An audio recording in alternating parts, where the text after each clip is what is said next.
everyone, my name is Ariel Cruz, and today I'm going to be doing a presentation regarding competence to refuse an insanity defense and other mental state defenses.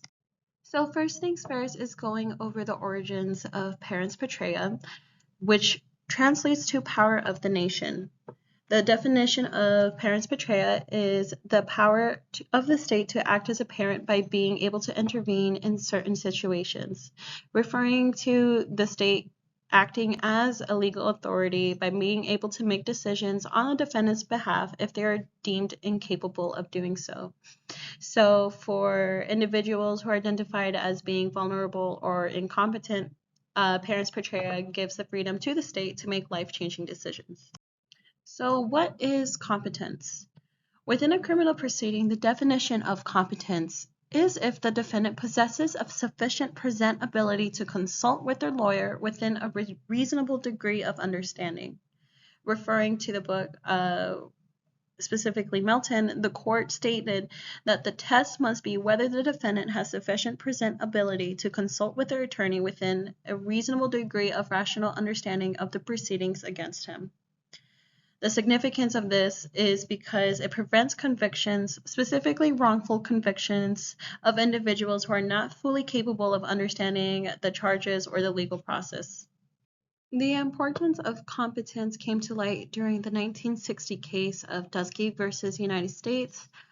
Briefly, it was an individual, Dusky, who was charged with kidnapping and rape, and he suffered with schizophrenia, but was found to be competent to stand trial and was convicted. Dusky argued his conviction was to be reversed on the grounds that he was not competent to stand trial. So the outcome of this is the U.S. Supreme Court affirming a defendant's right to have a competency evaluation before their proceedings to a trial, setting forth a definition of competence to be the standard for all criminal proceedings within a federal court in most states. Again, citing to Melton, the test must be whether the defendant has sufficient presentability to consult with their attorney within a reasonable degree of rational understanding of the proceedings against them. So specifically focusing on decisional competence. Decisional competence is an individual being identified as competent or not competent to make a single identifiable decisions. So there are three main key components of decisional competence, which is understanding legal proceedings, reasoning and decision-making, as well as effective communication. So when it comes to understanding legal proceedings, the defendant should be able to comprehend the legal process that they are involved in. An example of this can be their specific role, the charges, as well as the consequences. When it comes to reasoning and decision-making, the defendant should be able to engage in logical decision-making in order to consider the implications of various choices, as well as making the decisions based off their circumstances. The effective communication component includes the capability to express their preferences and understanding regarding the legal matters clearly and coherently. So an example of a situation in which the question of competency can be raised is competence to refuse an insanity defense. So what is an insanity defense?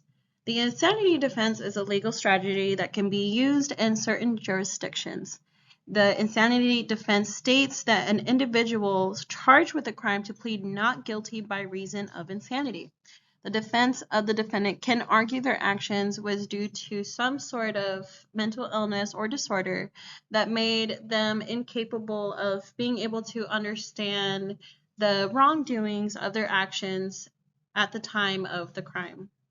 So how does this play with decisional competence? Referring to Melton, a variant of decisional competence arises when the defense attorney, the prosecution, or the court believe that a defendant may have been insane at the time of the offense, but the defendant does not want to assert such a defense. So another key component when it comes to discussing competency is the case of Whalum v. United States back in 1965. The outcome of that states that a morally blameless person should not be convicted, and a judge should uphold this concept by imposing insanity defense against the defendant's will. So the main focus was the importance of not convicting a person who is blameless, and the judge has to take into consideration the interest of the defendant.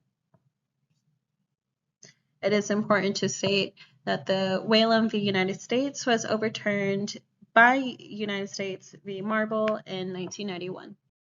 Getting into the reasons why an individual would refuse an insanity defense, it is important to reflect on the 1979 case of Frendak v. United States.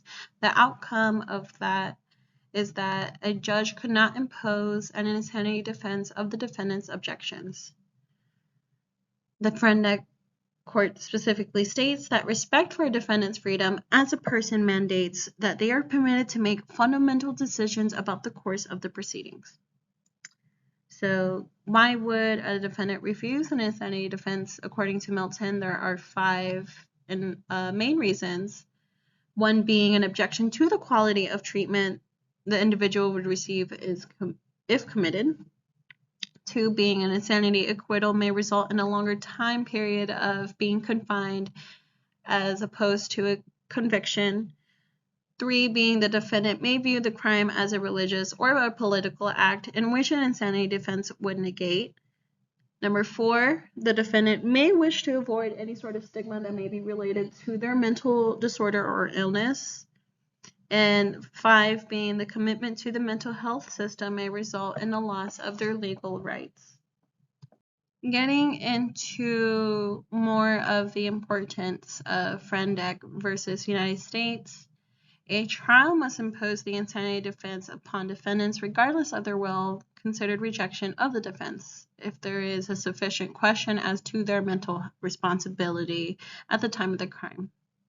Referring to Milton, it requires judges to impose an insanity defense when the defense would be, quote, likely to succeed. So why is the Frendak versus United States important?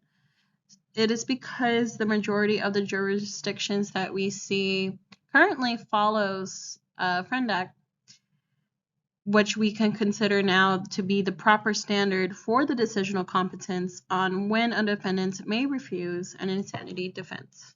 So since we were talking about the influences of the Frendak rule on current common jurisdictions and legal practices, I wanted to share the 4 common standards of insanity defense that we see. Number 1 being the M'Naughton rule. This evaluates whether the defendant knew the nature and quality of their actions and whether or not that they knew what they were doing was wrong due to their mental illness. Number 2, the Durham rule. The Durham rule focuses on whether the defendant's actions were a product of their mental illness, meaning that the crime would have not occurred but for the mental disorder. Number 3, the irresistible impulse test. This examines whether the defendant was unable to control their actions due to the mental disorder leading to the commission of the crime. And number 4 is the model Pinnell code test. And this incorporates elements from both the M'Naughton and the irresistible impulse test, and it looks at whether the defendant lacked capacity to confirm their conduct to the requirements of the law. So who has the final say? The final say in an insanity plea deal typically lies within the judge, as they are presiding over the case overall. Although both prosecutors and the defense teams can negotiate and propose plea deals, it is the judge that has the authority to accept or reject the proposed agreement. Referring to Milton, whether the defendant's decision-making is so impaired that a finding of incompetence to refuse an insanity deal is warranted, it is, of course, a matter for the judge to decide. However, the court can request more information in order for a waiver of mental state defenses when the waiver is against the attorney's advice. I wanted to include a slide of things that should be considered when it comes to discussing pleading insanity and competency, that the effectiveness of insanity pleas or insanity defense deals varies based on multiple factors. This includes the jurisdictions, the specific circumstances of the person in case, and the strength of the evidence. there was some statistics that I found very interesting that I wanted to share with you all, that it is important to note that the success rate of insanity defenses are generally lower compared to other defense strategies. An insanity defense is used in actual less than 1% of felony cases, the success rate being even lesser than that of the percentage. And based off Mullen's work in statistics on mental health and insanity, it was found that 1 in 5 prisoners were categorized as seriously mentally ill, also known as SMI, as well as only 7.2% of inmates showed SMI symptoms. I wanted to go ahead and include a link. It is roughly 3 minutes of Does Pleading Insanity Work? So based off everything that was just discussed, I wanted to come up with 2 discussion questions. You guys are more than free to choose one or the other. One being, should family members or close friends play a role in supporting or challenging a defendant's decision to refuse an insanity defense? And also, how can their input be balanced with the defendant? And number 2, should there be an opportunity for a defendant to change their decision to refuse an insanity defense at a later stage of the legal proceedings? What factors should be considered in allowing or disallowing such changes? Thank you all for listening to my presentation.